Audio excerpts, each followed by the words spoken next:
वार का दिन था।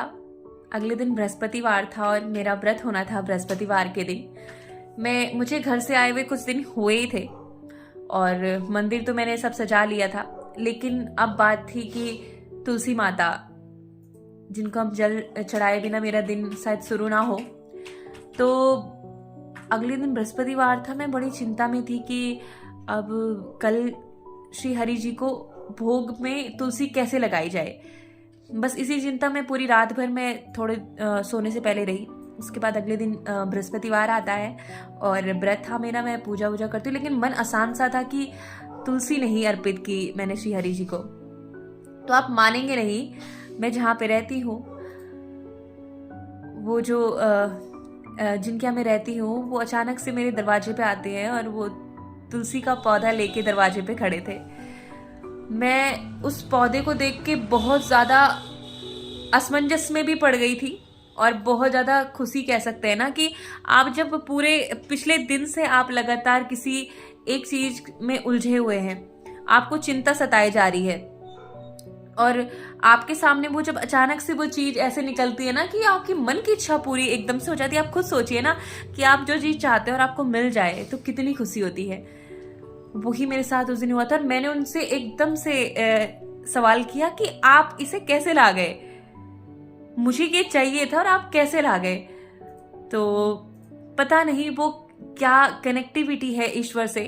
और ये पहला किस्सा नहीं है जीवन का, ऐसे बहुत से किस्से हैं। और उसके बाद और उसमें भी सुनिए कि बृहस्पतिवार को तुलसी माता के पत्ते को तोड़ा नहीं जाता है। व्रत है तो बिल्कुल भी नहीं तोड़ा जाता है। तो चमत्कार देखिए नारायण का कि उस जो तुलसी का पौधा लाए थे ना, उसमें एक तुलसी का पत्ता गिरा हुआ था और जो गिरा हुआ पत्ता था ना, वो मैंने श्री हरि विष्णु जी को अर्पण किया था। तो उस दिन एक और अनुभव मेरे जीवन में जुड़ा था कि मैं वही आप सभी को बार बार कहती हूँ कि भूल जाइए कि आप बहुत पापी हैं, आपने पाप किए हैं, आप तो ऐसा सोचते हैं, आपने वैसा किया था, सोचा था।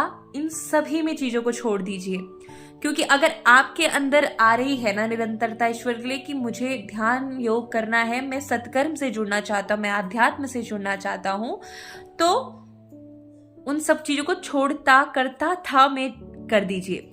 आप जो करना चाहते हैं ना, आपके मन के अंदर इच्छा आ रही है ना ईश्वर के लिए कोई पापी नहीं है, ईश्वर के लिए कोई भी कुकर्मी नहीं है। अगर आपने उनका ध्यान करना शुरू कर दिया तो आप सत्कर्मी होना चाहते हैं ना, तो आपको कोई नहीं रोक सकता। यहाँ पे सत्कर्मी कोई भी नहीं है। अगर कोई बहुत पुण्यात्मा होता तो इस इंसानी चोले में नहीं आता। आप मेरी बात मान लीजिए और नोट कर लीजिए, हम सभी ने पाप किए हैं, इसीलिए हम यहाँ पे आए हैं। कुछ भुगतना है, कुछ हमें किसी का देना है, कुछ हमने अच्छा किया है उसको भुगतना है।